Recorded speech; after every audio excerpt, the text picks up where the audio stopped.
अरे जा, अगर तू ना मिलूं तो मर जाए। दिल के दर्द दिया के मिले ना दवाई हो, दिल के दर्द दिया के मिले ना दवाई हो। बनवले शराब जवान, बनवले शराब जवान कहवा भेटाई हो। दिल के दर्द दिया के मिले ना दवाई हो, दिल के दर्द दिया के मिले ना दवाई हो, दिल के दर्द दिया। क्या फर्क रह गया तेरे और जमाने में, तुझे तरस ना आया मेरे दिल को जलाने में। आज टूट कर बिखर गया हूँ मैं कुछ इस तरह कि अब ढूंढता हूँ तुझे हर शराब के पैमाने में। हो मोहब्बत में खैले हुई धोखा, एही से चीज एगो बनवले अनोखा। हो मोहब्बत में खैले हुई धोखा, एही से चीज एगो बनवले अनोखा।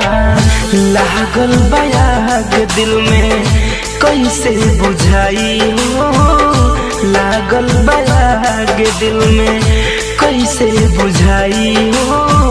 बनवले शराब जवान, बनवले शराब जवान कहवा भेटाई हो।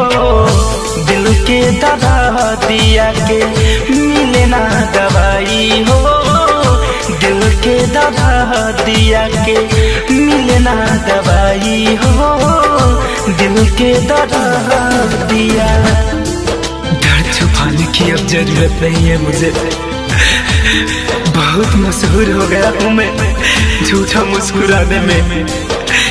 हर रास्ते का मुसाफिर बन के रह गया हूँ मैं, तुझे ढूंढते ढूंढते भटक जाता हूँ मैं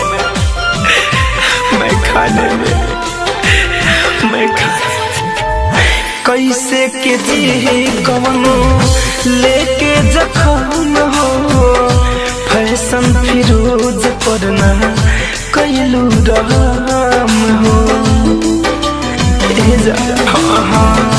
कैसे के जी कवनो लेके जखम हो। अभिनव दिनेश पड़ना कैलू रहम हो। धड़कन धनंजय ओके कैसे भुलाई हो, धड़कन धनंजय ओके कैसे भुलाई हो।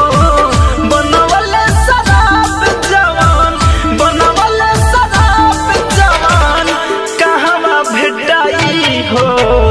दिल के दर्द दिया के मिले ना दवाई हो, दिल के दर्द दिया के मिले ना दवाई हो, दिल के दर्द दिया।